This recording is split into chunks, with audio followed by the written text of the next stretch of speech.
Well, lads, Owen Cadigan has suggested it, like, and there's so many examples we could look at other. I even tried Frank Lohan, centre forward for a while, and then the Clare champion cut me to ribbons for trying it. And anyway, reverted him back, corner back. But could you see Cork sticking or twisting? You're sitting down, twist now, wouldn't it? You're sitting down with Donald O'Grady this week now, right? No chance of that in there going on.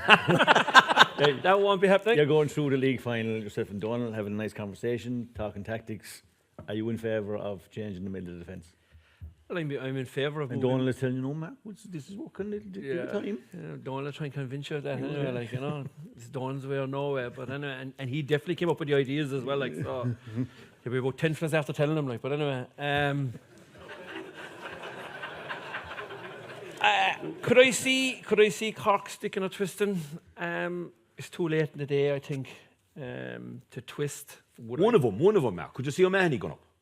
They don't want to mark him in the half back line anyway. We're up to the forwards. There's none of them going to go up to the forwards. No. Tim Manny won't go. He, bearing the All-Ireland final last year, he was in pole position for an All-Star, I'd say. Great hurler, don't get me wrong. He's a good player. Look, I would be of all in favour of putting him in centre back, to be honest with it.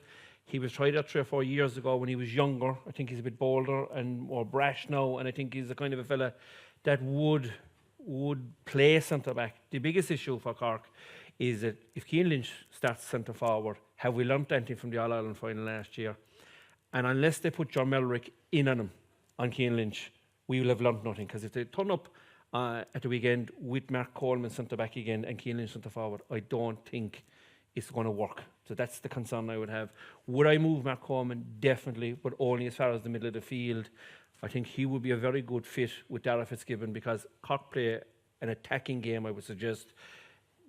Mark Coleman is not a defensive player. He's not a defender. He doesn't think like a defender. John Melrick thinks like a defender. Tim Manny thinks like a defender, even though he's very good at going forward. But I don't think they'll change. That's the biggest problem. But for me, I'd say they will stick. I would twist. Okay. But you'd only go Mahoney centre back. Mahoney centre back. John Melrick goes back, and if you don't want to, if you want to leave Tim in his wing back position, you put John Melrick in centre back because he was confident. They were confident enough to put John Melrick in and TJ Reid in the All-Ireland semi-final last year. So they obviously have good time from now. There's been a change in management. You have 2 new selectors in. Sully's not running around the field like he used to be anymore. He's up in the stand. So like there seems to be a difference in opinion. You look at Hannity. 4 points in the All-Ireland final last year, taken off in the league final after 40 minutes last Sunday. That to me is a concern that there are some players, I won't say falling out of the favour, but certainly aren't up there like they used to be, in my opinion. So I have concerns for a couple of players on Sunday now myself. I think the biggest issue for Cork isn't getting 2 of them out of there, it's who would they put in. Like Tyler Burkett just runs the show in Waterford. He's always that protective layer. He's always back in that place. And I don't think Tim O'Mahony or Mark Coleman are capable of doing that role. I think they're too anxious to hurl and play ball. There's too many games where they're not in the game. So I think the question is, could Ger Melrick or somebody do that role? Because you've seen Tim O'Mahony when Stephen Bennett came down with the ball, when he caught over Kieran Joyce. Like he went in around, like Tim O'Mahony was there.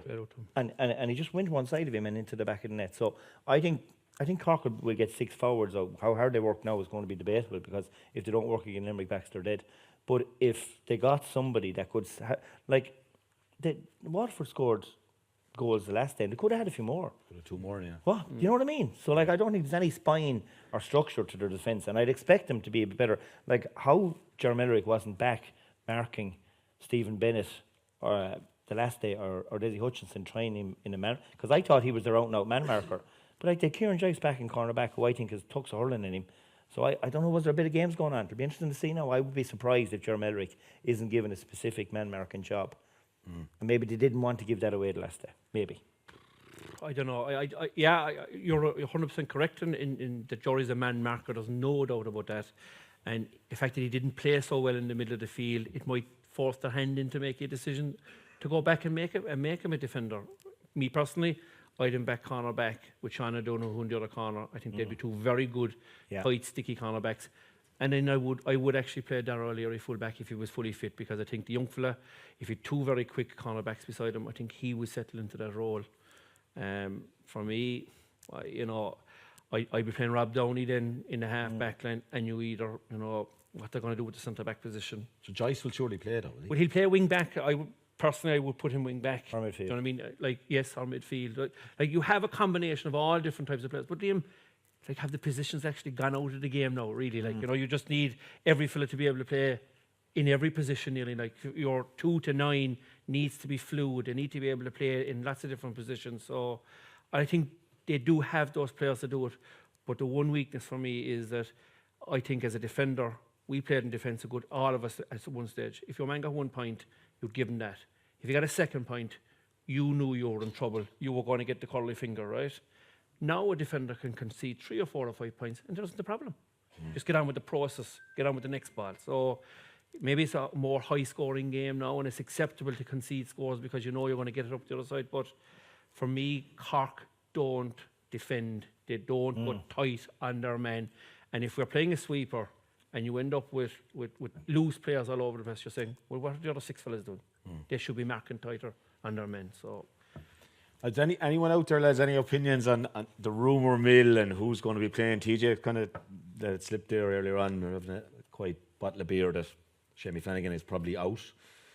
As to what Limerick will do or won't do, we'll talk about Tip and Waterford as well. I mean, do you bring back Ozzy, and if Jamie Barron is fit, do you bring him back Liam Cahill?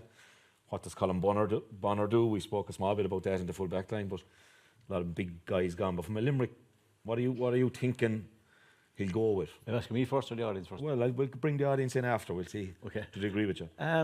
Look, I said to you tonight, I think from John Kiley's point of view, the couple of things he's going to be looking for is for the team just to rekindle that spark that they had in the championship last year. If they can get back to somewhere like that, he'll be very pleased. I think we are aware that the league form was very sketchy and you wouldn't be overly pleased with it. I think Gerard Hegarty said that as well. It wasn't brilliant, but they learned a lot and they learned the way teams played. Now, whether they can turn that into last year's championship form, and if they can, and if John sees that in training over the last 2 or 3 weeks, right, I think that he will be very much keen to stick with the formula that's been working. Like, he has 6 backs that have worked extremely well. He got Kyle Hayes bombing on from 7, that's been brilliant. Midfielders, and a half hour and a 10, 11 and 12 that have just been exceptional over the last couple of years. So I just don't think there is any tendency to go and need to change that now when in championship we haven't seen a game where it just hasn't worked. But you're not going to have Peter, and you probably want to Shamie. Yeah, that is a concern. And I suppose, look, the reality is for Limerick is the player who kind of probably put his best hand up to say, look, I'm ready to play in the first 15 was Cathal O'Neill, and he's not really ideally suited to inside. He's probably more suited to maybe a 10 or a 12 or whatever, which causes him a question mark about would you move either Tom or Gerard Hegarty. So that's one of the questions he has. Would you start Cathal O'Neill inside? Is a slight out? I had heard Gillan a small bit of a tweak in his hamstring, but he's back training, he's fine. My belief is that the rest of them will play, and that Shamie Flanagan is almost certainly out. But like, I'm no different to the people here in the audience. I don't have, like, John Kiley doesn't ring me every week. He should. Should he? Just, I don't know. He listens to the podcast, so Yeah, if yeah, you want to get your you team just- in now, have a word with him there. You Might just get ring brought to them. America So- when there's fundraising trips. Yeah, that's when he rings me. Yeah. But I have to say that I'd say that if you're in the Limerick camp this week, you're looking for that spark and that championship kind of form that Limerick have had over the last number of years, which has been excellent. And if you can get back to anywhere like that, I think John will very much be in the camp of sticking what he has. I know you're going to say to me now that he has Mike Casey back. He's got a choice to make a cornerback, whether it's Richie English, Barry Nash. Number 7 comes Number up. 7 comes up, yeah. And like Kyle Hayes. What do you do with Keane? He's been more effective Keane from can play 7. Yeah, Keane can play anywhere, yeah. No, I think there is options. Could you play Keane inside? Could you play Gerard Hegarty at full forward? He does have plenty of options, but I think you're going to see the same plan first, and then I'm sure he'll have plan B and C. You're talking about one of the brains of the game now here in Connacht, like, and I mean, he will come up with something because Cork will probably step off the puck out. Like, what I was kind of surmising is, could you see possibly Barry Nash being like a what you call your man there who played left full for Brazil there before bombing down the side? Carlos. Yeah, but could you see someone like him kind of being more? Could you play? Showing our age again there now. something like that. So I'd be expecting some sort of a tweak, because like what they've done over the last couple of years with the system, the way they've played, the way they've been able to outfox the opposition, the way they've been able to move the ball inside, all those things you'd have to stick with. The two concerns are the league form is a small bit of a concern, and number two, the likelihood is we could be missing two of our full forward line. And those two players have been brilliant. Will O'Donoghue would be a big loss if he wasn't right either. Yeah, he's got a bit of a leg injury as well. Liam, you got a bit of a lend. We're talking about stick or twist. I got a bit of a lend, and I was doing co-commentator when I saw Kyle, Joe Kenning was gone off raving about something else, about how bad a day it was. And I was there, Joe, Kyle Hayes has gone wing back. Keane Lynch has gone centre forward, like, and you were down on the line. Tip, all Ireland champions. It was some move. Especially last year's goal from wing back. But I'm over it. Why didn't someone come out to me? Yeah, don't go there now. I was going to ask you that. Yeah, and the worst thing was we heard it in the hotel, so we actually had time to think about it, which didn't help because Keane Lynch was sort of earmarked for. We had someone earmarked for him from midfield, and then he went into the forward. So actually, it upset our plans because we reacted to what was happening rather than sticking with how we were setting to line up. Didn't work well, but yeah, look, I mean, Kyle Hayes, whether he's centre forward or whether he's wing back, like he's some engine, he's some talent. So, I think if Mike Casey is back to the level they're saying, and you can release Dan out a bit, serious player. Yeah, it has to be tempting. It has to be tempting, and it gives the forward line real firepower. I could see them playing Keane inside in a 3-man full forward line, giving him a license to roam. I could see that happening, putting Geran in the edge of it and putting whether it's Graham Mulcahy or whoever goes on. I think Keane causes so many problems for Cork centre forward. I just think he could still end up. He could still end up there a lot of the time. He could. You could double centre forward. So I'd say move him in. Yeah. Move him out of centre forward, isn't it? What do you think, Colin? A big help for us. We ask our audience it's a fantastic game. Obviously, Limerick destroyed Cork and Croke Park last year. It was over, as you said, Mark. It was over after 15 minutes. Yeah. Huge one for Cork now on their own pitch. I mean, you were that confident with Ed Sheeran, you didn't bother your ass talking about Parky Ring for the Clare match. He said, we play Clare and Thurles. We know you hate coming through the tunnel, you see. The Limerick boys have no problem. What do we think? Anyone strong opinions on what John Kiley should do, or maybe even what Kieran Kingston should do? Throw it at us now if you think, Moncolum, get in among them, will you? Do you want me to do like a TJ get in among them, or? Well, look, we'll have a question. Will we ask for a show of hands? Yeah, would you? I would put Kyle Hayes up. Anywhere, full centre, I'd put Kyle Hayes up. I think Limerick need to put somebody up there. Would we put him up? Hands up, not many hands up. Not many. And how many sticks exactly what's working over the last number of years? Everyone that's working. Yeah. Seem to have more there, right? Hello, John. Castletroy Park, yeah, we've Kyle is up, right? And he doesn't agree either. So. Hands up, how many that think Limerick will win the All-Ireland this year? I thought there'd be a bit more. There must be a lot more Waterford fellas here. What's this in Cork people anyway?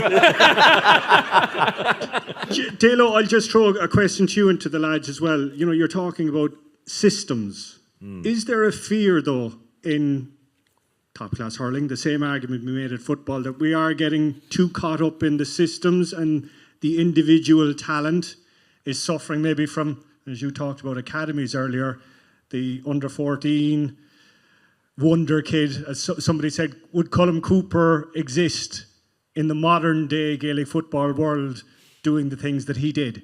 Yeah, I think Mark touched on it there, Colm. And for me, like, my mother, God be good to her, she's not long gone, but she great GA lady, great hurling woman.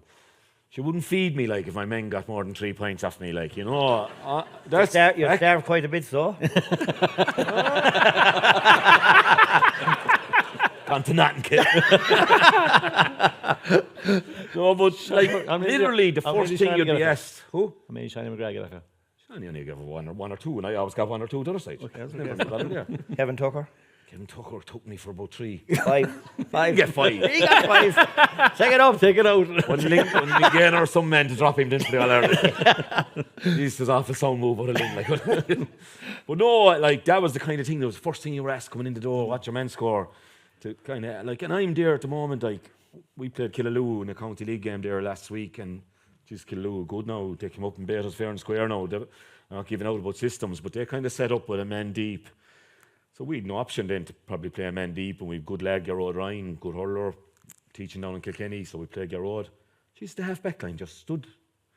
And we questioned them at half-time. We said, we're trying to hold our line. I said, we were trying to hold our line 30 years ago, 25 years ago. But still, you couldn't let your men go out and take the puck out for nothing. Because we haven't been with the team long enough to have worked on wing forwards, been back covering. I think there's just too much of this kind of, we don't move, we don't come out, and would a superstar survive like Gooch? I think he would. I think he'd come to the fore anyway. And I've seen some of the young players coming through that have come to the fore the last couple of years. They're just class acts, like, and class will out. What age is Keane Lynch? 26. Yeah, he was a star from the get-go. Like, right, yeah. You know, I always thought Peter Casey, while I was with the academy, people used to honestly say to me that Peter would be just too small for senior hurling. And you know, before he got the injury in Croke Park last year, I'd love to have met a few of them and just said, how's it going now, the too small theory? You know. Yeah. But the other side is, I mean, I think the Munster final in 2016 between Tip and Waterford was 20 points to 15. Like, I mean, it's like watching paint dry. You know, so, and, you know, Shane Bennett gave a few years at Waterford where, you know, he was breaking the GPS because the cornerback again, he'd go over there, then over to the other side, he was up on his own.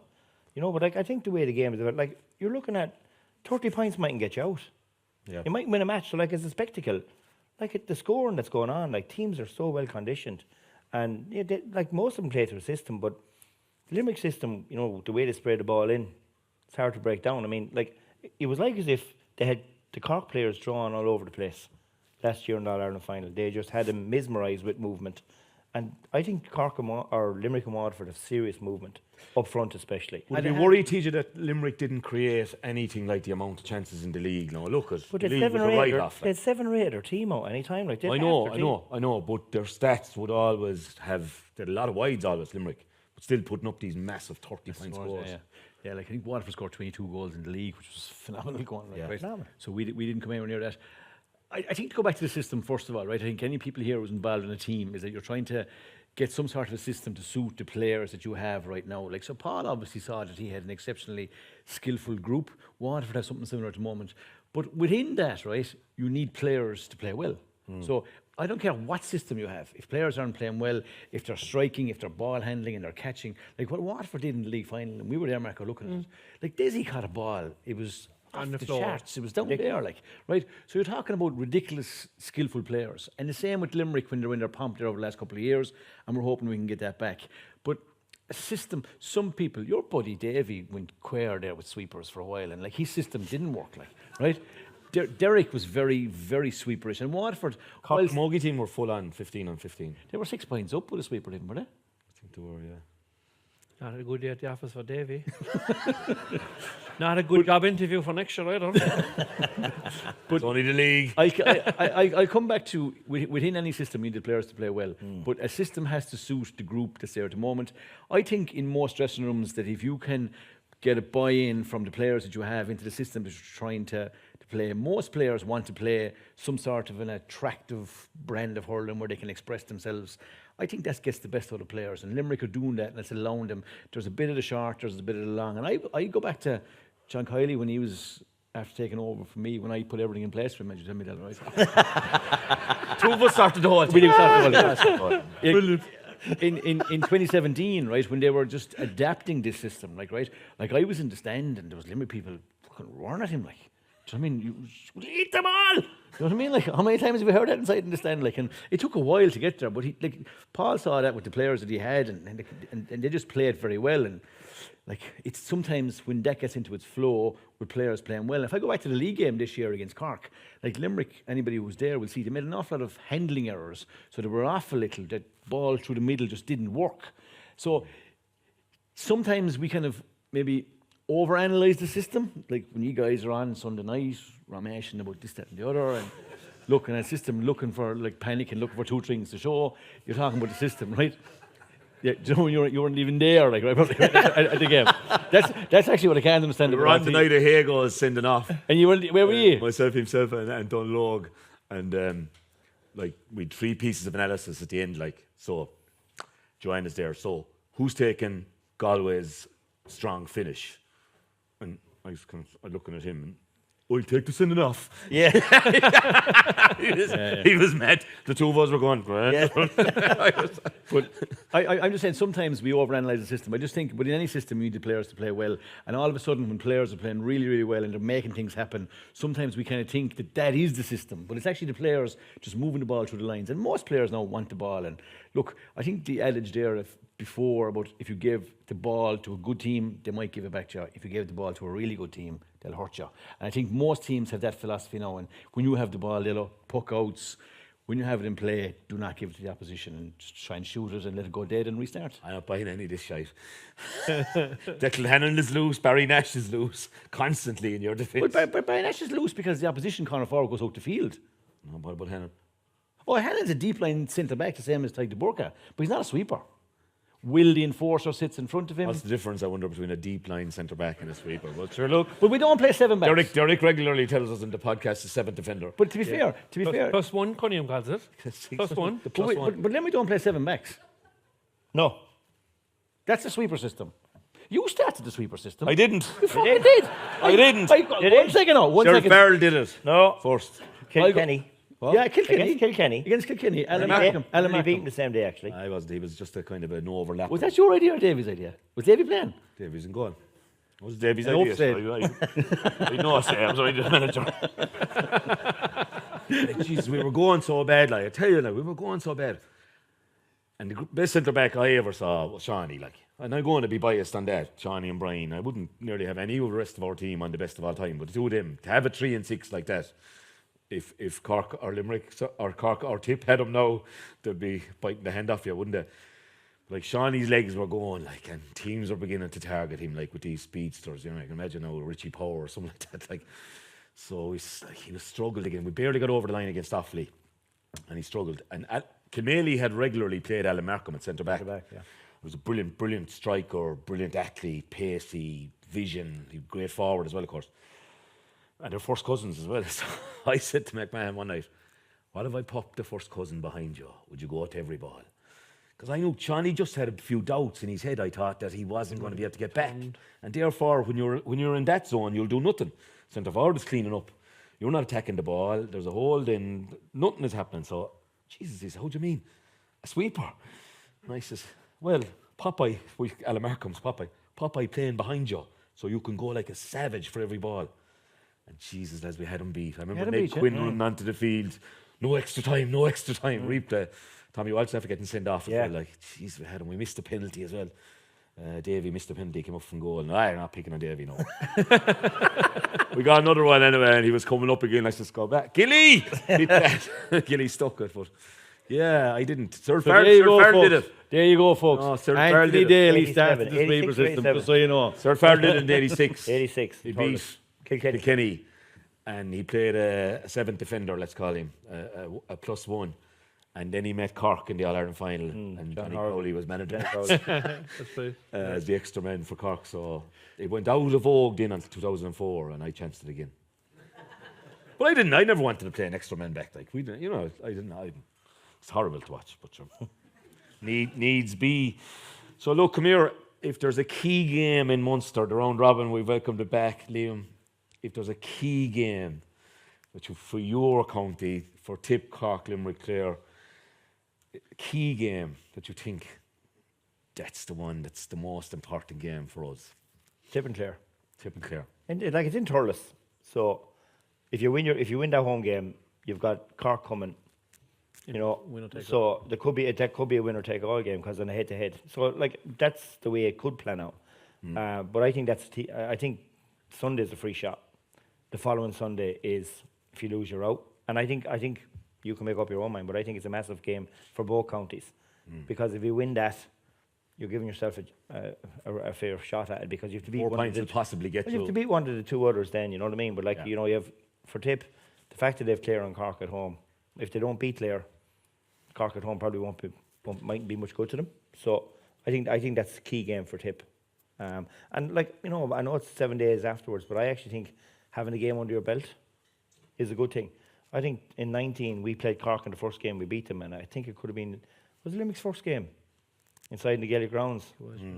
And Cork beat them by 6 or 7, which surprised us all. That's right, yeah. So like I That was think when the lad centre back was Mark watching. Ellis was watching. Mark Ellis was in the terrace He was watching in the the Tip terrace game. first yeah, game. yeah. You on about fingers earlier on. That's Yeah. not that long ago. But anyway, that's the one for me. Tip and Clare, I think in Thurles will be a massive match, because they have to win one other match. Then if you win, Well, that. we'd be expecting to beat you, so we I know probably that. the Cork game, you know. But anyway, Marco, biggest game for you? Sure, like all along, I was actually thinking Cork and Clare, to be honest with it as well. I think Cork have to approach this Sunday like everybody looks at the first match of the championship as their county final or their All Ireland final. If you can get out in front on the first game, it kind of sets you up. So I was probably going on Clare and Cork, because I did feel all along that we would struggle to beat Limerick in the first round, but with all the rumours flying around now and the doom and gloom and stuff like that, my spirits are starting to rise, like, do you know what I mean? It doesn't And, take you much to get confident again, No, like, does it? no. Like, Jesus, before the All Ireland last year, you were intolerable at a few of those podcasts. Dalo, we're going up and we've the tickets, and Charlie and myself are sitting in the front row. We're going to have the rashers and the sausages. And next thing you were over after 15 minutes. The Monday morning, then you came on like, oh, yeah, I'll bet, all right, sure, come on. So it's the Limerick game. All duck or no dinner. I think it is. It's all in, because I think if we win, we're on a roll. Simple as that. If we win, if Cork have any bit of spirit in them, they'll come with all guns blazing on Sunday, because they didn't perform against Waterford. They're after getting a fair ridiculing, I would say, around the place. You know, if Limerick have some little bit of a weakness, which I find it hard to turn around in 6 months, that we would overturn a 30-point scenario, but like, I do think Cork are improving. I would say that, and I thought there was sparks during the league where they showed a fair bit of determination. In particular, I would say Dara Fitzgibbon, Shane Kingston, if he could get a start, because there's an awful situation that his dad is in charge of the team and he's not getting the benefit of the doubt. I have no problem in saying that. He came on the All-Ireland semi-final, got 7 points in play in 35 minutes. He was dropped for the league final, came on and got 3 points in play and was outstanding. He's in a no-win situation. There's no doubt that Frosties is the diet in the morning in that house this week, because like his father needs, he needs to get a break on this occasion, and he needs to start. So for me, the key He's a game, high scoring forward, isn't he? From play, like, yeah. But like in the league, he was taking the freeze at the start of the season. Yeah. Do you know what I mean? And then Hoggy came back and he was kind of peripheral. And I was at the Kilkenny game, and there was no supply of ball went into him. And you know what happens when you're the corner forward and no ball comes into you? be off. Stats, no ball struck, but no one thinks how many balls are struck into him. No ball struck, got the curly finger. So he's a victim, I would say, of Cork's system, that the build-up is so slow. But anyway, come back to the point.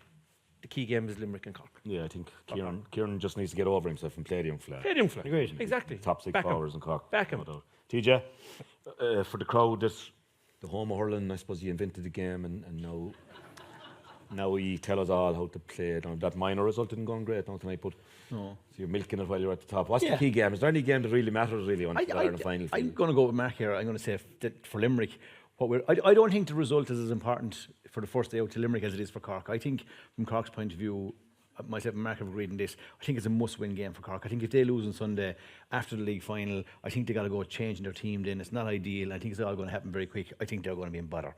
That's what I think if they get beat. For Limerick, I just want to see that championship spark is back, that we're back in our mojo, that John and Paul has them singing. If I see that on Sunday, I'll be happy. Obviously, you'd like to win the game, and then if that happens, everything is fine. If that doesn't happen for Limerick on Sunday, then I think John is forced to make those changes. Maybe Kyle goes up, maybe we see those changes. But I don't think the first round is as important to Limerick as it is for Cork. But let's just see. I expect the mojo to be back, and I don't really care who they play centre back, to be honest. Man, from my head, I kind of agree with you, Liam, and I think the losers are gone of Clare and Tip. But I'd be kind of praying we might have enough to win it if everything stays fit and we won't have Aidan McCarthy back. But for me, then the Cork match would become I'd maybe struggle to be clear. The Waterford and Limerick in Ennis, and Yeah, it's help. with the way Waterford are going, I have a feeling they might even be through by the time they come to Ennis. So, a bit like Limerick did to us 3 or 4 years ago. They played the B team then against Tip. And I said this already. I will say one thing: if Tipperary win on Sunday and Cork win on Sunday, you're in for a hell of a month of championship after that. And Waterford and Limerick playing each other the following week. yeah, and I'd be looking at you up close now for the last couple of. I think you're not ruling out a Tipperary victory in Walsh Park on Sunday.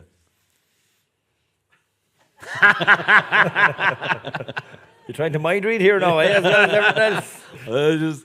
I spent all day in your company there that day at the league final, and I was just saying, set up nicely now. Well, they're not given any chance. I mean, that's very unusual in a Munster round robin game that, you're written off. I mean, Waterford, best team in the country after the league, everyone's seen them as being Limerick's main threat. That takes a bit of carrying too.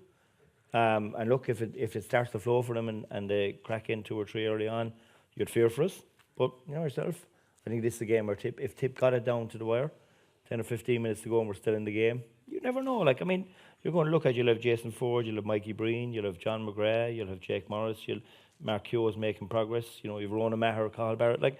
There's the makeup of a decent team there, even though they're missing a good few. So, and again, the manager decided that he wasn't coming home, he was staying away. So, you'd imagine in that dressing room, there would be a little bit of a spark to be ignited, I'd expect. So, after that, who knows? TJ, I'll get your treat to come out of Munster off you now in a minute. We'll have a quick look at Leinster, the weaker province. We get awful stick on Twitter and things about not talking about Leinster now. We've Brian Hogan on nearly every second week, I don't get it, but Munster's how good are Waterford, TJ? There's never a word about Clare on this podcast, so we'll leave it at that. How good are Waterford? I was exceptionally impressed with them in the league final. Everything about them, their shape, their intensity in the tackle, their ability to break the tackle and make things happen. And if you watch their support play, and they're going at you. As I said, they scored 22 goals in the league. I know they scored 7 of those against Laois, but I think they scored something like 9 between the semi-final and the final. They're going after it. They're all looking to make things happen. And if you do the goals against Wexford, where Desi gets the ball out in the sideline, and Ozzy is just jumping inside, and you can say it's poor defending, but they're looking to make things happen every single time. And even Bennett, when he gets that ball, has a lot to do. First goal, Patrick Curran makes a brilliant run on the outside, and they're finishing. If you look at when Limerick were flying it there, they're putting every ball low, Waterford's finishing. So there's an awful lot to like about them. Everything's moving, their squad is right. I don't know what the story with Jamie Barron is. We might ask this fellow down here, ask him what's the story with Jamie Barron. But him to come back into it, Ozzy has definitely gotten a kick. It was a bold move, you'd have to say, by Cahill, not to appeal it. I was making the point in the podcast, I thought he might have a chance, but he ruled it out straight away, made his case, won impressively without him. So you'd have to say, from a management point of view, everything is in their favour. What are the warning signs? Did they peak too early? It's league, right? They're set up now, everyone knows where they're going to play, but crikey. And I said this already to people, even some youngsters here in the audience, you're going to go and watch a player in the championship, watch Desi Hutchinson, watch his movement, watch his handling.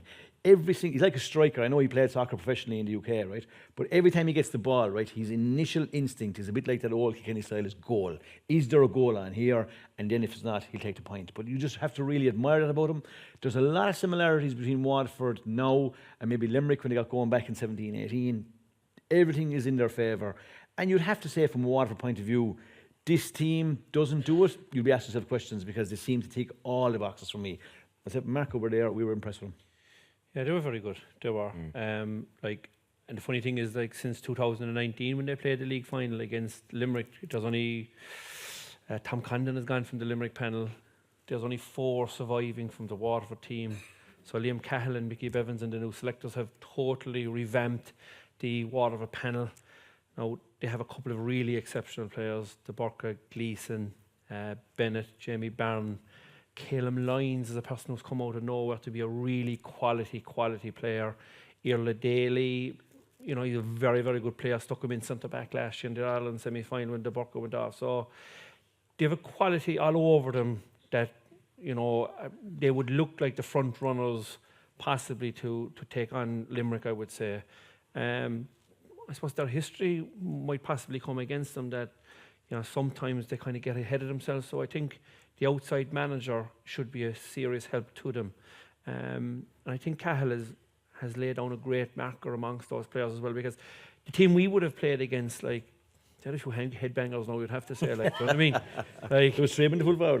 Exactly. So Loves me count. I think they're really, really steady. And I think Liam Cahill has had a huge effect on the panel as well. And I think Ballygunner winning the All-Ireland club this year against the Kilkenny team has given them huge confidence as well. Can you find out from Jamie, what's your man there from Jamie Byrne? Cullum, can you find out there what Jamie Byrne is? Is he still injured or is he playing? We'll go down here for the exclusive there for TJ. I tell this fella is going, Jesus, lads, what am I fucking doing? Come here. It's just between us in the room now, okay? All right. I haven't a clue now. He's a West Waterford man, we're East Waterford, so I haven't a clue. The big divide. Full times in the minor. Go on. Yeah. You've 15 missed calls from Joe McKenna, by the way. Tipperary, 2 goals and 13 points. Clare, 13 points. And down to Corky Queeve. Cork, 4 goals and 21 points. Limerick, 2 goals and 13. We're back. We've about 15 or 20 minutes left, Dalo, so if anybody wants to get their questions, you drive on there, lads, but be thinking we've about 15 or 20 minutes to go. We'll have a look at Leinster, lads. Obviously, they do play it over there still, even though Munster teams win the All-Ireland all the time now. But key games in Leinster, lads. For me, my 3 to come out of Leinster, I'm going to say, I think Wexford, bit false in the league. I think they were really up for games that other teams weren't that up for. Didn't they maybe... They took a bit of a dive in the Waterford game, which I don't know, was that the right thing to do? No, maybe Waterford are that good as well, but I think Dublin can go down and beat them in Wexford Park, and I think that'll be the 3, because I think Kilkenny will win Leinster now the way they're going. I've been really impressed with Kilkenny in the end of the league. Jesus, it's unreal as that fella, Freddie Kruger. How does he keep coming up? Jesus, I feel like, Pádraig Walsh, we didn't even mention the transformation. Pádraig Walsh gone up, Wally the way he's playing, Billy Ryan the way he's playing, then the backs, Mikey Butler. Unreal. The wing back. Derek Cochran. Blanchfield. Blanchfield, yeah. Jesus, King Kenny midfield, like they're just... Hugh Lawler and Paddy Deegan middle of the defence, good strong boys as well, like, yeah. You won 3 in a row in Galway with Thomas's. Give us what's the story? I was actually talking to Kevin today. Here we go. They're excited about it. Things have gone well for them over the last couple of weeks. They played a couple of challenge games. I think they've got all their players that they want. Like Jason Flynn is out, but he's been out for a while, and Shane Cooney's out. So all the other crew have been training hard, and they're all fit and raring to go. So you're going to see like an inside forward line of Concannon, Conor Whelan and Cathal Mannion, which would match a lot of teams in the country under there.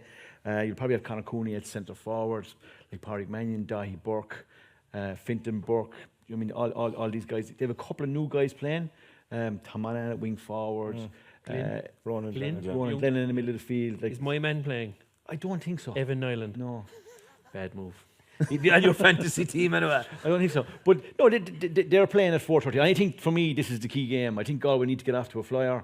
4:30. It's on TV on Saturday.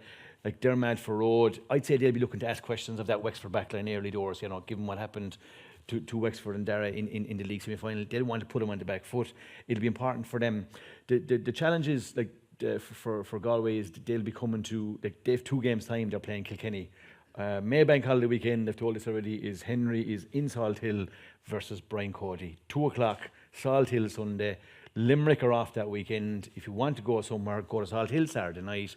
Great spot, Shop Street, in you go, few pints, bed early, cracking game on a Sunday. Where else would you get it? Good breakfast, out to Salt Hill. Swim. You go for swim too, yeah. But I think the first game there for them is huge. Like I said this already, I didn't like the way Wexford set up defensively. I thought they were absolutely all over the shop. I know you were kind of saying, did they throw it? I just don't think that the way their system was. They're in kind of a no man's land after your buddy Davy. They kind of playing the sweeper. They're all over the shop, I think, defensively. I think they were fitter than everybody early part of the league, and that's why they got a few results. It worked for them. I think they could struggle. And I told you this already. Ever since 1996, I haven't tipped Wexford, and I'm not going to say it. Jesus, they're only 14 inches. I don't care. Can't be still. Elsa, Get over Let it. it go. Liam, you're free to come out of Leinster. Yeah, no, I think Dublin will lose out. Yeah. I do, because I don't think their panel is strong enough. I agree with you there now, but I think if they can keep Yeah, I know, Keeman but right for I the think game, throughout the Donald league, if you included Don O'Donnell, they've used 13 of the same players every league match, and I think you can't get through this championship without having a panel. I think also it's tough on them. Like they have to go to Wexford, and is it Kilkenny they have to go to? to Nolan Park as well. Yeah, so like they're probably going to have to turn Galway at home or turn Wexford away. No one to turn Galway now. And Yeah, absolutely. But I think Kilkenny are looked to be turning the corner and look a step ahead, which I seen them against Tipperary in League Home. Mother of God, it was the worst Wexford team or Kilkenny team I ever seen coming up into Thurles. Missed 21-yard frees and everything. Like, it was hard to believe, and I said, "Oh, they're finished." But transfer that on to the Wexford game and to the Dublin game and to the Cork Semi-final Cork looked very game. good, yeah. Oh, really outstanding the first half, So I think Dublin have a question to ask, and I think the one they'll ask is if they can beat Wexford in game. Wexford. I think that's the game. Galway, I think they'll play for Henry. I think he, just watching him, I think they really went for Limerick the night they came, and I thought that was one of the better games in the league. Now, we were on the same night, Anthony. I thought that was a really good game, but I'm just shocked. If I look at Limerick and I look at how they supply Aaron Gillan and Seamus Flanagan, like Limerick have a style, they have a structure in terms of how they feed their inside forward line. If I was Conor Whelan, I'd kill someone. Like if I had a transfer market, he is the one. I said this for the last 4 or 5 years. He's a low centre of gravity. If he like, Buffon Salt Hill, he got 2 goals against us one day. Like, and actually we were over on an All Stars tour, and there was, the match isn't that serious, and No. So no, even in your day, I'd say it wasn't No. serious. But actually, we were going down anyway, and I was over one team, and he was on the team. I looked over, and here he is beyond the tent, and he having a pint for himself. You see, not a bother. So I said, Jesus, like he could have nearly left it off while rubbing the pitch anyway. So we called out the team. I think I had 16 or 17, so everyone didn't play, or else we might have started 10. It was 10 aside because the pitch was small. So he says, "Hey, I'm not starting." I said, "You're not starting." No, I says, "You're over there having a pint. Sit down there," I says, "and I'll bring you on in a few minutes."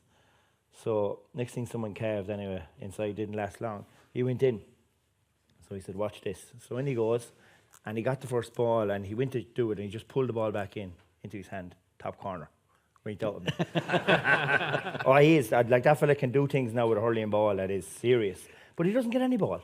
I don't think Galway are getting the ball into him right at all. And unless they find the route to Conor Whelan, I don't think they'll win. It's 3 fair forwards and full forward, and with Concannon himself, and like they Conor have Mannion. Mannion pushed up now. Like, so they That's need. a serious inside line. Like, I'd imagine Henry will see that, and he'll need to make that happen. Like, so Yeah. that's fairly But clear. if they find the route to him, I think they'll be serious in this championship, because I think they'll play for him. No, Really do.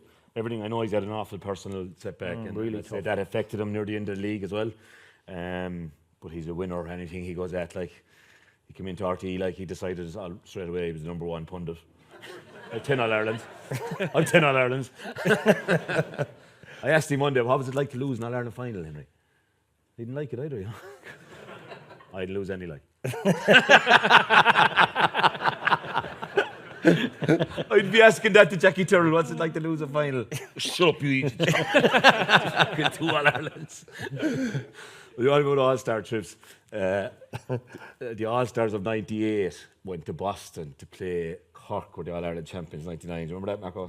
Great 5 days in Boston. But sure, the drinking was gone out of all hand, and the match wasn't until the day before we came home. And struggle now, all right. the All-Stars were sponsored by Vodafone, and you were O2. We were ESAT Digifone. ESAT Digifone, yeah, rivals of Vodafone anyway, let's say. Savage, there was a bigger battle off the field than on the field. But your man came in the night before, and there was a few beers being turned down anyway. And Stephen Brewer. was he the Brewer, gaffer of Yeah. of course, you were thinking business straight away. I was just thinking of getting through But the I was days. thinking Barry Maloney, the owner of Manila Indo, was the chief executive of ESAT Digifone at the time. There you go, kid. It comes around, like, That's why you're out scanning mayors every morning when I'm turning over in the bed.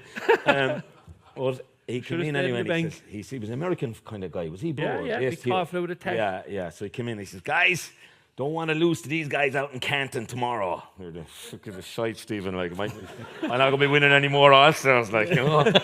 And he says, "I'll tell you what." He says, "We beat them. I throw a free bar in Kitty O'Shea's tomorrow night for everybody for the whole night." And Willie O'Connor from Glenmore says, Niall Gilligan was in the room. He says, "Gilly, straighten up." I never saw an All-Star team as wired. and we were into the dressing rooms in Kenton anyway, in Boston, and he said, "Stephen, I wore him to the jerseys, Willie." As the captain. He declared himself the captain. What crack, what fun. You're three to come out in Leinster, Mark. And I think Galway and Kilkenny are guaranteed. And I think the last game will go down, like Eval said, Wexford and Dublin. And for me, Rory O'Connor was the player of the league so far. Bennett was very good as well, but Rory O'Connor, barring, I suppose, the semi-final, he was excellent in all the matches. And, I know Wexford, there will be a big question mark about him, but like every team is entitled to one poor game during the league. A chin to come back to. Yeah, they were excellent. So, to me, Wexford Park is a little bit like Welsh Park. It's very hard to beat the home Small team. field, is it? Small, tight field. There's a breeze. There's Don't put up the chart again about the pitch size. a breeze. So, TJ? that's enough woodlands. Three in Leinster? Yeah, I let Wexford out already. Gone. Yeah, I'm the same. I just give the Dubs a nod, I think. Yeah, Well, you give the Dubs. You'd have to give. Oh, you the love Dubs the now. Dubs. Will you get Get into the over crowd, it? like. They might go back again. They were good to me. I think When things were bad in the country.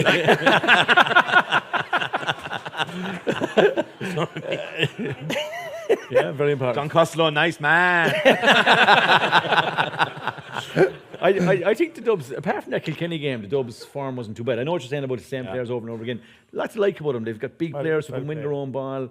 Ronan Hayes, full forward. Yeah, Donald Burke. Kilkenny just made mince meat of them. That's probably what kind of maybe turned us off.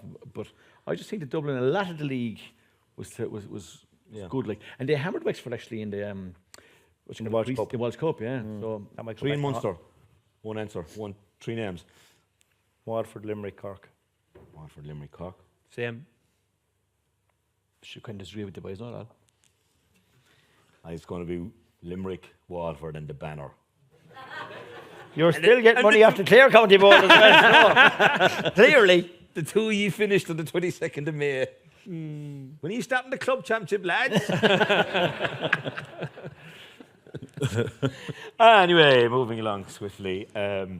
Lads, yeah, great stuff. We're looking forward to it, lads. It's going to be a bonanza the next few weeks. It's going to be absolutely fantastic. If there's one player that you think, Marco, that you're looking out for, he might now be a Ty de Burka, he might be a Keane Lynch, obviously. You know, he might be Darragh Fitzgibbon even now. Is there one player you think that's going to be out there that maybe will really be heard of at the end of the year? That people will say, Jesus, he's some yoke. Oh, I suppose, look, I suppose the unheralded, or there's a young fella in Wexford.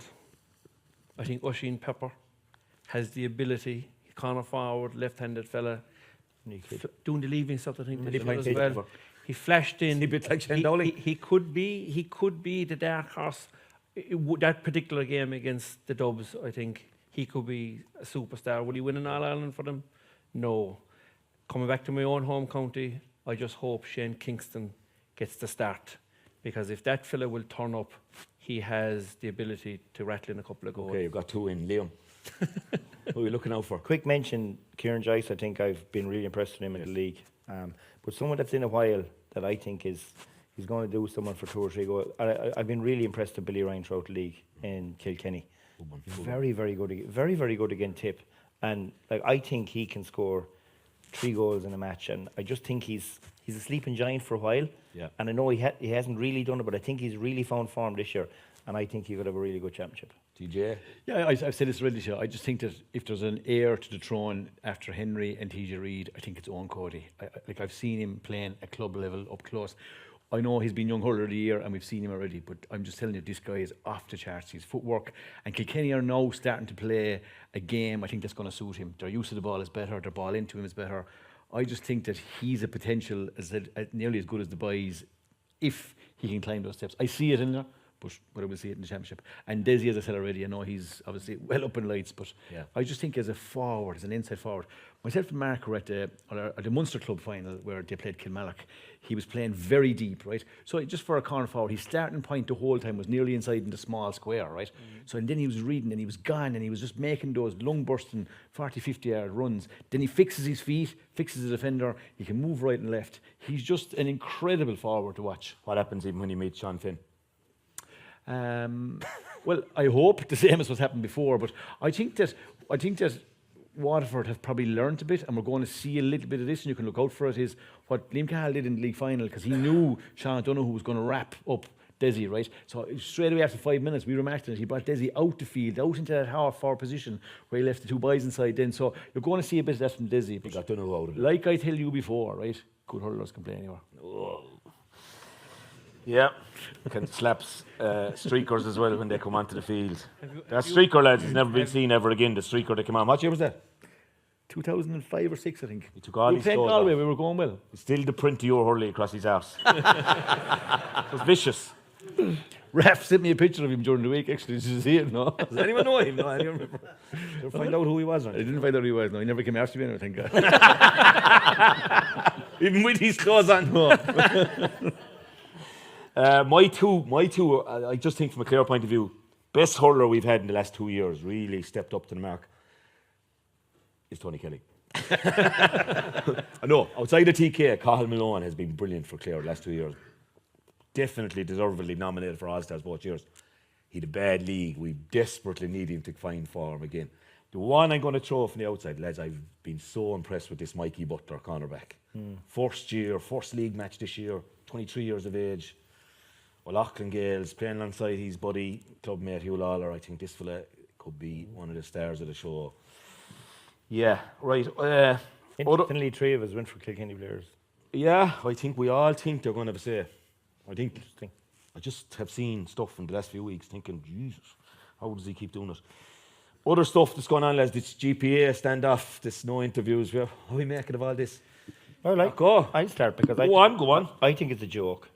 I think it's a joke that, like, there's competition on for airspace, for marketing our games, and here we are. For sponsors, for everything, and here we are, and they can't sort out a little quibble. Like, if players go to training, they deserve to be paid for going to training. If an inter-county player, he should not be out of pocket for playing for his county. And I'm hearing stories that some under 20s are being asked to drive to training and not getting expenses. And all of this is gathering pace. And I think someone said they originally said 3 sessions. And they should be told that if you want a county player to be at training, and I think they're okay with paying for 4 sessions, if you want an inter-county player to go and train the 5th session, the county board needs to pay for him because he shouldn't be out of pocket going to training. And so if some managers are crazy enough that they want them to go 6 and 7 nights, well, they need to be paid for going 6 or 7 nights and not being out of pocket. But I think it's like as if there's a great silence. Are we happy as the GA that we'll make 13.5 million and we won't market our games or we won't have players paid appropriately? Well, have we not fallen on tough times with the COVID and lack of attendances? Sure, they were getting grants right throughout for running the games. There was good, proper grants paid. And we should be coming into a bonanza now. And to think that the league finals and all the games, like, people want to hear the players talk. Match, yeah. It means a bit. And none of them are getting out to speak. And I just think, what I can't understand is it's going on now. How many weeks is it going on? It's going on 6 or 8 weeks. Yeah. And we haven't managed to find an answer. I just think it's crazy. And like as I said, will Munster's match with Exeter or will Munster play Leinster in the Hurling Cup? Will that be marketed? Will there be a good build up to that match? And here we are. You've listened to us 4 dopes. Well, it's bonkers. There could be no interviews after the game, like, isn't it? Bonkers. Like, bonkers. Like, you could have a man of the match and no, like, because you want to hear what the manager and them, and I don't even know what the managers are going to do afterwards. Will they speak or not? But yeah, like, I think Hugo was talking because it was a he's in a thing. contractual deal. You're allowed to continue that. But I think it's part of the row. Liam got, say they'll pay for, let's say 32 or 33, but does managers carry in? But I mean, what panel at inter-county level is going to manage with 32 players? If John Kiley wants 15 again, 15 next week, or last week, yeah, and he's got 5 lads injured, so now he's down to 26, and you want another 5 or 6 lads to come on and not get any expenses. Yeah, I know. Like, if there's 38 in the panel, you pay for 38, surely. And again, if they're saying 32, well, the county board, like you have to, you can't expect players, if your first experience is, well, I'm 35 in the panel, so I don't get any expenses for driving the train, I'll drive my own accord. I mean, that's not fair, simply. Yeah. We agree with that. Have we any dissented voices out there that think 4 sessions is enough for them to be getting their expenses for? I was on the Clare panel with six Clarecastle lads, 5 others and myself, and the only one with a car was Sparrow. So we could only put in for 3 hurleys a year. And you all had, Meanwhile, Sparrow's a millionaire. Well, so it seems the situation was that there's a charter in place, okay, which is an agreed formula with the intercounty players and the GAA. So sorry, the GPA and the GAA. since 2019. Correct. And if you went training, no matter how many training sessions it was, the lads could claim expenses. What happened then was, during COVID, the GAA came to the GPA and they asked them, lads, could you reduce the mileage rate and put it back to 3 training sessions, maximum 3 training, and the players agreed to that. Then the whole, so COVID came, COVID went, and we're now back with full attendances at matches and stuff like that. So the GPA then went to the GAA and said, right, okay, we need to go back to the original charter. And then the GAA put up the shutters at that stage. And only when it broke that there was going to be a problem did the GAA agree to move from 3 to 4.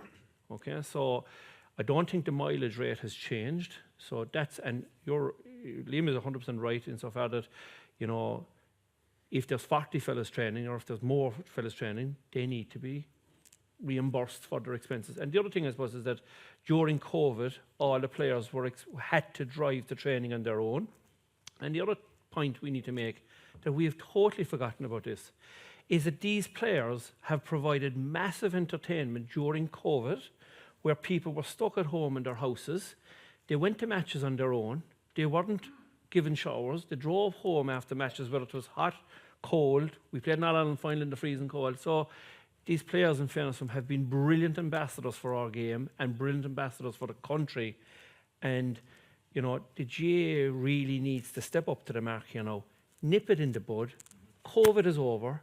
The GPA and the players put out the hand and said, yeah, you're right, we will reduce mileage, we will reduce, because there was no major income. That has now changed, and we just need to go back. I think what was worrying this week was, I think Tom Ryan came out, your buddy, and said that My buddy. Liam's buddy. Hey, look. Liam should have got that job. You have a lot of buddies. But when he says your buddy, it means the reverse. Like. Your buddy, Dalo. Tom Ryan came out from the GAA and said that they felt they were close to resolution, and Tom Parsons came out and said, we're not even talking.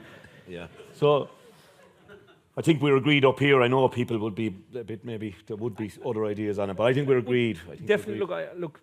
It's been a long time since I was a member of the GPA back 15 years ago. You started the strikes in Cockshire, didn't you? No, well, I wouldn't say I started them, no. You but were I the main man in the first. I thought that he finished it. But as Dan Shanahan said to me one day, he said, Mark, see the sponsor car over there? I had that because of ye. And that's what he said. So the stance that Cork took back at that time improved every player's welfare, whatever county you were from at the time. So it should never have come to that. And it's in exactly the same situation now. The GA shouldn't be allowing this to drag on, because sponsors, the public, we all want to see the man of the match afterwards. We also want to see the individual. Call you the going rebels against. for nothing. no Munster Championship launch, no Leinster Championship launch. Very We disappointing. can't even get to ask managers about injuries. There's no word out there. So Shut there is. up, look at the as crowd Liam we've said, here tonight. We'll shut up with off. They were on. There's a big vacuum there. Like. And nobody wants pay for play. There's No. it's amateur No, to the absolutely. core. It's the core. That's what we value most. Yeah. But look after players. The commitment they give is incredible. Just give them. We won't even talk about the Offaly under 14 thing, lads. I think we're all horrified that 4 lads that went away and played an All-Ireland quarter-final soccer match for Eden Derry were dropped off a development squad. We could have talked about that for ages. We're running out of time. A bugbear of mine, lads, is I got the old match. Fair play ref gave me the code there last night, clearing tip under 20 football from Milton Malbay. We had Anna Murty's. And one lad had come in for a pint with the intention of going to Milton Malbay. And he said, have you done here? I have, he says, because I don't know how to go into the phone, he says, and buy a bloody ticket online. Can we not put a fucking gate in every ground that you can tap your card? like people come in and buy a pint off me, they can tap their card. Like, it's awful, isn't it? For like, this lad now is not that old now. He's well flying it. And he would love to have gone up to, he's a football diehard, and he would love to have gone up to that last night. But he said, if I'd won, the neighbours, young lads, would buy it for me there. He bought a couple during the National League for me. But it's an awful way we're gone about that, isn't it? Really. And even like myself and Mark were at one of the matches, when it to St Thomas's match, there was guys outside, they couldn't buy a ticket because the system had broken down. I think even there last week, when they went to sell the tickets for the 4 games, there was a system breakdown as well. Like, but Hop on, whoever's, my buddy. Your buddy. Again. Fancy hurling, lads, get in, join the league, get in there this week. And, we've all seen how Mark could come from down there to Larry came and pipped him at the post. You would give it a good rattle, Mark. Dalo, I told you at the start of the fancy hurling. Once I beat you, I was happy. And that'll be the same for the championship. Well, Jesus, if I'd really study, I'd be doing some study He between this and Saturday He was night. only 5 points behind you. It was very close in the finish. But listen to me, as Short head. JP being the home of hurling here in Limerick now, a short head by 1 point is enough. That'll do me fine. Yeah. In fairness, Joe, you ran into a bit of misfortune with Austin Gleeson getting the red card, but you picked him and you made him captain. I did. So- I thought I would twist. That's what I did. I took out Stephen Bennett when nobody else wanted Stephen Bennett in their team. Who picked him? Fair play. It was a good performance now. We didn't see it coming. Well done, Pam Mulcahy at home in Killa, who picks the team. Charlie, the he's 9. And Cormac is picking TJ's team as well. He's here tonight now, yeah. One of Is the he? selectors, yeah. Cormac, well, I'll have a chat with you afterwards about who's the likely scorers and stuff like that. The racing club is nearly full, lads.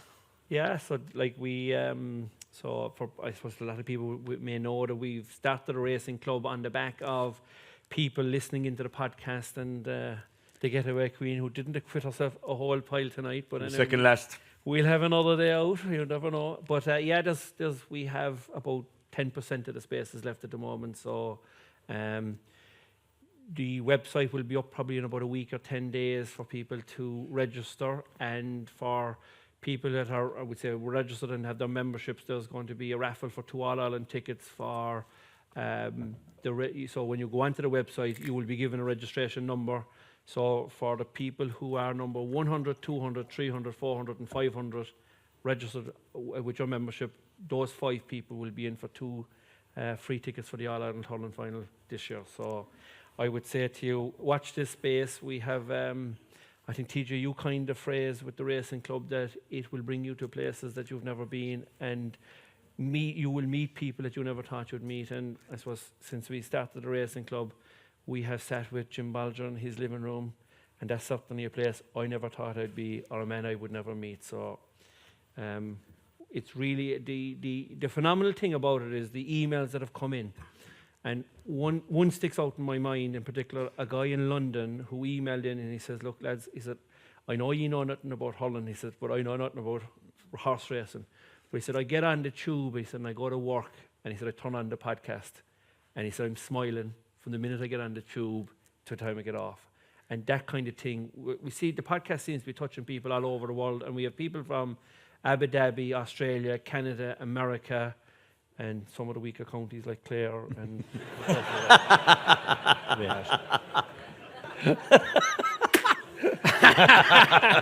Cody-esque. Ed Sheeran. But so look, if anybody's interested, you know, you mightn't be able to get on or you haven't emailed in, just talk to any of us tonight and look, listen. Join you. It'll be a bit of crack. Info at Come On Racing. CAM it's named CAMAN after the Hurling. Come On Racing.ie. But it's just meant to be like following a club. So we're going to have a couple of horses that when like our club is playing that particular day, you go and follow the club, show your man. Do we get a group of people together? We have a horse to follow. And the good news here is that some of the bigger trainers, Jim Bolger signed up, Willie Mullins has signed up, and Willie McCreary. So we'll have actually anybody who's watching the races in at the weekend in Aintree. Liam was there. I dare, Liam. I haven't been in Aintree yet. I'm fresh, ain't I? Liam Well behaved. Liam is promising to take me on a tour of Aintree shortly. The last race winner on the Thursday, Willie Mullins, was a horse called Astro Diamond. Plenty of money for him. That's the type of a situation where we are. Those guys leased a horse. They came upon a lucky streak, got a good horse. and they had a fabulous day where the horse won an entry. So if we could get something that would win in Ballinrobe or Tipperary somewhere, Kilbeggan, we'd be delighted. But Yeah, there's no one going to make any money out of this, lads, except a few charities that we have dedicated. That Yes. if we win money, charities are going to get a large. No one's making any money on this. It's a bit of fun, and we'll be hoping there'll be a lot of après racing fun as well, in line with the podcast. I think we've 2 tickets to give away, Colm, have we? Spot on, Dalo. 2 tickets for the game in Páirc Uí Chaoimh on Sunday. I have the name. Go on, Colm. First Ian, cousin of yours. Ian O'Brien is the winner. I think he's here tonight. Ian, are you here? Ian, Lava Suze. end up in. Well done, Ian. Right there. And congratulations to Ian. And Nicola from our marketing department has your details, and she'll be in touch with those tickets for Sunday. Well done. Enjoy. Anyone, any questions? We've kept you longer than usual, of course, as normal. And I can't say today Mick Shea's outside. I have to open up. It's all right for you, but Mick Shea's outside the back. Does anyone want to go back over anything, lads? How's it going, lads? Just one question. We were at the B side last night. The Leinster lads were talking, Cyril Farrell, a few lads like that. But the one thing they brought up was going down to Wexford Park. A trick they had was they'd have 2 small dressing rooms at lock 1 and they'd turn up the heat on the other side, and Taggy Fogarty was on about it. So have you kind of seen any kind of tricks of the trade like that in any matches you've gone to over the years? Well, Jesus, I tell you, it happened to me in Innis, and I brought down the Dubs in a vital qualifier. Tony Kelly announced himself as a major star. We all knew he was coming, but could we get out onto the pitch for a few pucks until about 10 minutes before the game? Because Junior Fitz was over the team and Daddy Fitz had the key to the gate. And he's, in fairness to Pat, he says to me, "Did you expect it to be any different?" And I said, "No, never had an issue with that with Wexford Park now, I have to say. Go down with the Dubs, I didn't. That was a warm welcome down there. But Yeah, we played Clare in 2015 in the league. Davy was in charge of the team, and Tommy Lynch, God rest his soul, was the caretaker. And Páirc Uí Ring is notoriously warm, and the temperature was turned up to the top, right? But we were all suffering the same thing. But the following, Davy was in charge of Clare, and the following Wednesday, UL were playing LIT in the Fitzgibbon Hurling, and I'm led to believe that whoever he was, he's LIT, isn't he? LIT. That the UL lads were inside in the dressing room, and the heat was turned up to the top. And when they came back in at half time, that dressing room was closed, and they were put down to another dressing room at half time. So check that one out now. yeah, Davy at his a best. lot of trouble between LIT and UL. I was actually at that game. That was like obviously everyone knows that Davy and Lohan don't talk, and the reason for that was the game here in Limerick out in UL. LIT, well. No, it was on UL. I was in the bank, right? So what happened was the UL team basically had come out and Lohan was over the team, and that he had set the warm up at the far side of the pitch, and then the LIT boys had tagged out in LIT. They got a bus, pulled up at the back of the goals. When the boys went in, just before to come back out to the warm up, Davy had used the cones that Lohan had set out to do the LIT warm up. That's what happened, and the 2 boys kind of came to blows in the field, and nobody went back down, and they haven't spoken since. That's what actually happened between Davy and Lohan. LIT won it, and I think there was a few missed calls afterwards. But yeah, pity. But we'll be coming out onto the field in July, all right, and I'll be in front, and then Davy will be behind me, and then Lohan will be coming, then the 2 Lohan. So we'll be all in all again. Grand. Anyone else, lads? Enough shite to listen to for one night. Come on now, lads. We brought the Well. we brought the mountain to Mohammed tonight. Don't be going home now regretting you didn't ask a question of the lads. Anyone? Going once? There's one down there. Yeah. One hand down the back. We're head down. Keep the hand up. Yep. Oh, we've 2, 3. Oh, Jesus. we're out of the woodwork now. Liam Sheedy has to drive to Belfast, lads. Just one there for Mark. He was on about starting Shane Kingston. Would he drop Pat Horgan for him? Are we taping?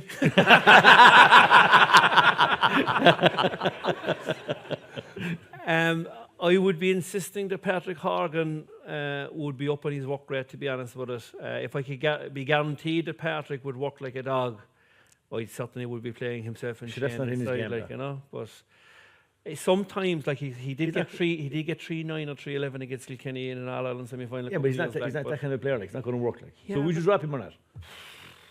That's the question. I would consider it, yeah.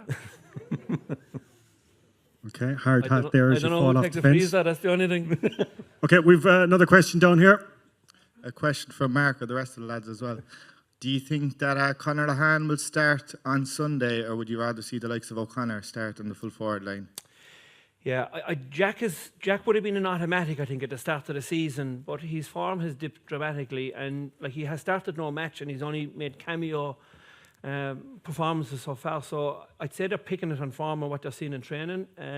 Conor had a very, very good season last year with the club in Middleton, having been dropped previously. So I suppose he has the bit back between his teeth, and he's had a good league performance as well. So I think Cork will probably start. Will start Conor, I would say, on Sunday. Yeah, I would say so. But like Jack O'Connor must have had an amazing fall from grace, to be honest with you, because he was nominated as an All-Star last year, and he's blinding pace, like so. But like I wouldn't care. They didn't start him in any game, Dash. How would we know his form is bad? Like, yeah, but I'd say his form is bad in training. I'd say that's what they're judging it is on training. the only thing with Lehan is playing, but don't have decided he's coming off in the 43rd minute. Oh no, That seems to be the way. Like, well, himself and Hannity got taken off early in the second half of the league final. he just And have was to it get because the of best the legs? points. I don't know. He was after getting the best point he scored all day, and I thought a bit harsh, yeah. Yeah. I was a bit harsh. But the problem in Cork is you could throw 8 of them up or 9 of them up in the air, and whichever 6 lands down first, we let them in. Like, no, but like there's not many of them that will work. Like they don't have. You couldn't bank on them to work hard every day to go out, and if they don't work hard on Sunday, Oh, you're in trouble. no chance. No trouble. No chance. But I think, you get flashes of brilliance from him. And the problem is, what Cork need is actually, like, Seamus Hannity could be out for 5 minutes, then he comes in for 5 minutes, and he could teach you for 3 points. And I think they really need, if they had a bit of consistency and a bit of work rate. But there's something going on in the Cork puckouts. And, like, I don't think they didn't show anything in terms of when Waterford were restarting the ball last day. And I don't know whether it was a ply. I know John and Paul were sitting in the stand, but my God, I could not get over how easily Waterford got the ball away last week. So I'm going to be. It'll be interesting to see.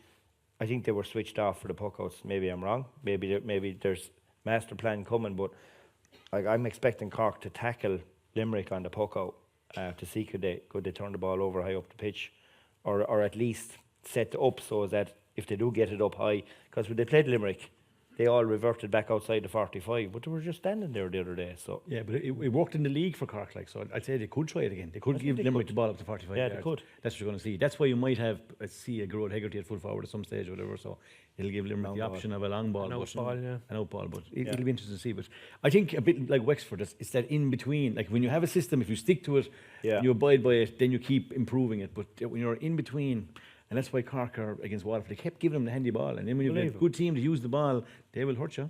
Okay, we've one more question down here, Dalo. Yeah, just on the selection of the Limerick team, I find it very hard to see Richie English being dropped for his displays during the league. He was absolutely majestic, in my opinion, and I went to all the league games. He was almost man the match from a back's point of view on the Limerick team. I would like to see him playing cornerback, Nash wing back, and Kyle Hayes wing forward, and Tom Morrissey say corner forward, but they don't play a corner forward anyway. They're only 2 inside, hoping that Flanagan would be playing. I would love to see Cian Lynch spraying ball out to the likes of Hegarty and Kyle Hayes running through that Cork defence. I'd agree with you on Richie English. I thought himself and Dermot Burns were their 2 players that consistently delivered in the league when they played. I think Richie's a great player, and he's kind of a heartbeat of that team, even though he was out injured, obviously, we all know for a long time, but he's a real man. I think the Hayes thing for me is a no-brainer, especially with Peter Casey gone and the likelihood of Shemmy Flanagan being out. And for me, I know Mike Casey has been out a long time. I think it'd be a bigger gamble. Richie has an awful lot of good league time. I'd agree with you. I think that's the move for me, Barry Nash to wing, Kyle Hayes up somewhere, whether it be centre or whether it be wing. And it could happen. I would agree with you as well. I think Richie, when I was managing, I brought Richie in. I thought he was excellent. I played in cornerback, but then again, that's probably why I'm sitting here and John's managing the team. But you brought him in fairness, you brought him in, like. Yeah, but I mean, Set it up. I think you could see it. I think like we're like, as a manager, the question you have to ask yourself is what worked brilliantly for the last 4 or 5 years for John is not broken. What we have to see is that back in championship. If that's back, and if he feels that's back in training, you're asking yourself, why are you changing? And unlucky for Richie to lose out, just that the boys have been so good, and unlucky for Mike Casey. They'd be on any other team. They'd be on the Cork team. Yeah. TJ, there'd be certainties on the Cork team. But the question is, I suppose, who's going to win on Sunday? And that is the question now. Do you know what I mean? I said it could be a sting in you, Landers. I had that feeling. If Hoggy thumbs up now, I hope he's listening to the podcast. Hoggy, bring the work rate. Like, lads, thanks a million. You've been I was going to say, great crack. Will we have the gentleman's bet? Oh Jesus, can't you sort that out in the bar there? 5-1. 5-1. At Liam went 5 at least. Or a 10-point start. To bring it from 30 to 10 to be some We'll goal. We'll discuss it. You know what you should have the tactics board, because I tell you, you're struggling without him. And Bring back the water break. Lads, thanks a million.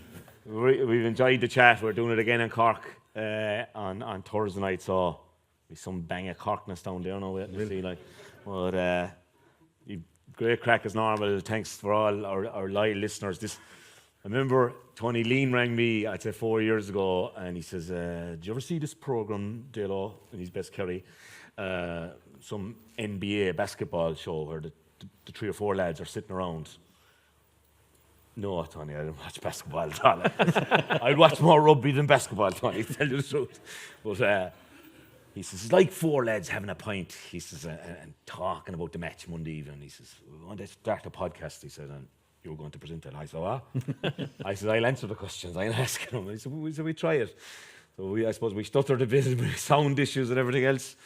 But it's become great crack, and we love it as well. We love the banter, and thanks so much for the loyal listeners, and thanks for tonight. Really enjoyed it. Come on, Dale. Come on.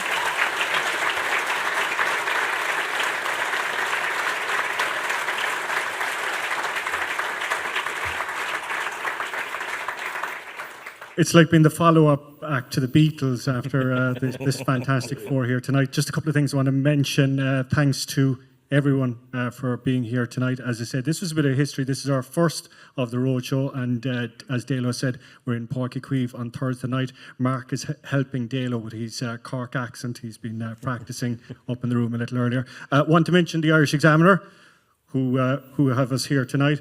If you are a fan, go on to the website, subscribe, and buy a digital edition of the paper. Next Saturday, Easter Saturday, we have a 32-page GAA Championship supplement. There's a few mentions from Liam and from Dalo in there as well. So, hard to believe, Easter week, Easter Sunday afternoon, we're going to be getting underway in the Munster Championship. On Monday, 2 o'clock, onto the Irish Examiner website, and you're going to hear the lads with their review of the weekend, and we'll be seeing who'll be swallowing their pride after all of that. Okay. The lads are available for signings, pictures, baptisms, christenings, events, everything. We do anything now, like. They'll do anything. Since the Dublin job, Dale will do anything now, he said. You name it, I'll be there. We'll go through them individually. I think they each deserve a singular round of applause. Liam Sheedy. Mark Landers. TJ Ryan. Anthony Daly. Thanks indeed to everyone. Thanks to Raf and the sound team as well. I hope you've enjoyed the night, and we hope the Championship 2022 will be just as exciting as what we've had over the last 2 hours. Enjoy the rest of the evening. Bye-bye.